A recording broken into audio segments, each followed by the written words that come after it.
Next question is for David Young. David, I'd like for you to discuss and talk about how quantitative easing damages and is harmful to responsible savers. So if you talk about the effects of quantitative easing on responsible savers.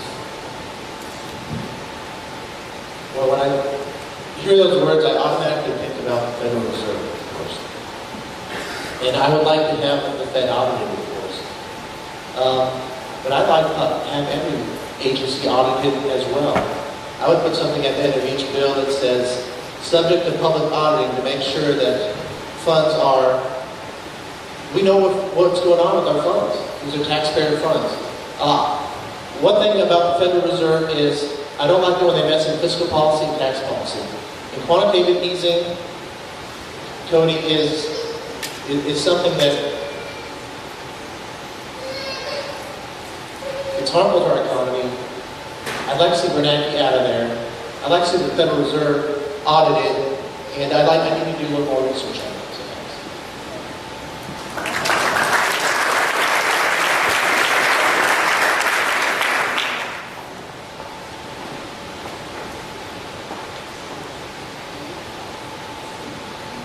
Next question is for Senator Ernst.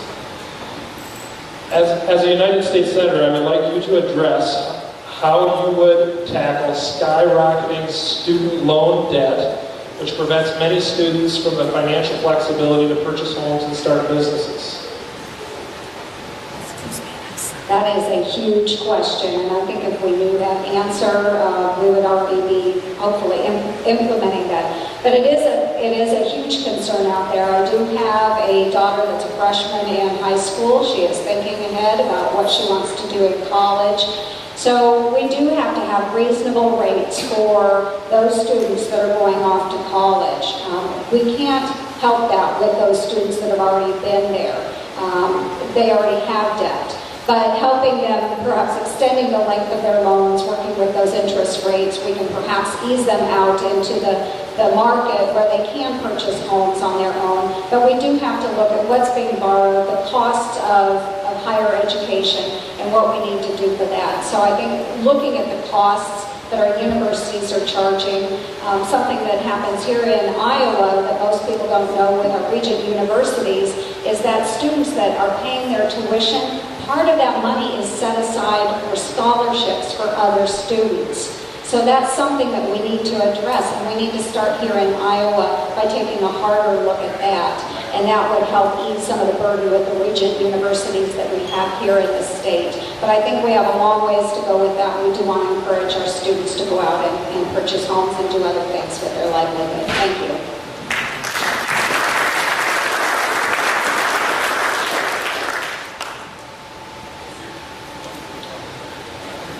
Next question is for Matt Whitaker.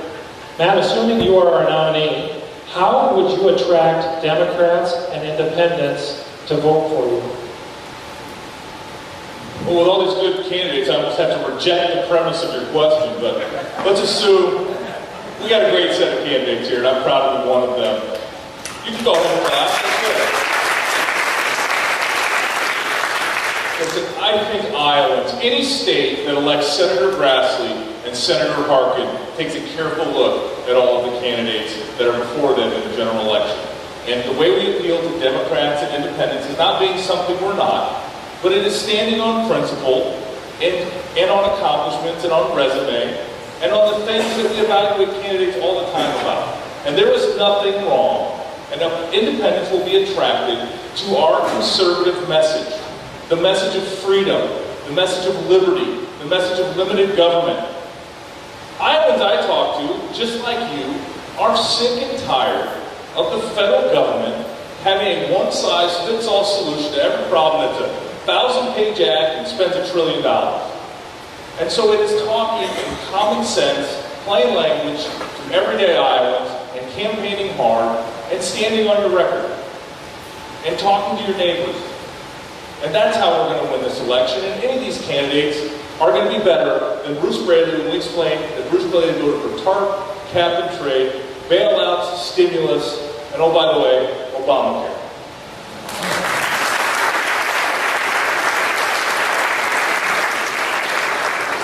Next question is for Sam. Sam, assuming that you would be our nominee, and you were given a magic wand, your first day in Washington, D.C., what law would you abolish, remove, repeal? What is the most damaging law that we face in the nation? Most damaging law that we have on the books today is the Obamacare, the Affordable Care Act, Braley Care, you can call it whatever you want. I want to remind everybody, Bruce Braley was the last Democrat to speak before the vote on the floor of the House. And he's going to wear this like an albatross because I'm going to remind him of it every day. Bruce Braley is not the person you need as the next senator. So if a magic wand, I'm going to get rid of the Affordable Care Act. And if I get my second wish, it's going to get rid of Dodd-Frank. And that's the one that is controlling and running local banking and all of these things around here. And then finally, if I get that third wish and I don't have to put the genie back in the bottle, what do you think we ought to do? I think we ought to get the United States Senate with 60 votes for the Republican Party to pass to the people and to the people's house a balanced budget amendment so that we can get rid of the influence for special interests.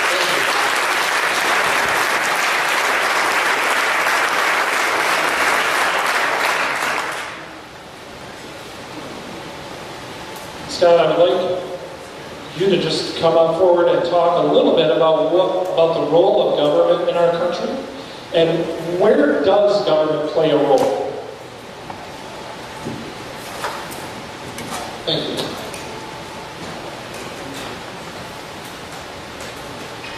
Regarding government, it needs to be your guidance. The federal government, when they passed the Constitution, they said, hey, these are the rules. The rest of it goes down to the states. So when it comes to federal government, as a United States Senator, one of the biggest things you have to not be afraid of, and one of the biggest things you need to be a champion of, is sitting stuff down to the states. Department of Education doesn't need to be ran by the federal government. That can be ran by the states and it can be ran by the municipalities. The IRS, we can simplify that. The role of government does not need to be anywhere near as complex as it is today. Our country was founded 2.5 centuries ago by normal people that just had normal thoughts. And it wasn't, a very, very simple document. We've let our government get way out of control. And we just need to simplify it. So that's the way I see the role of government. As little as possible inside your personal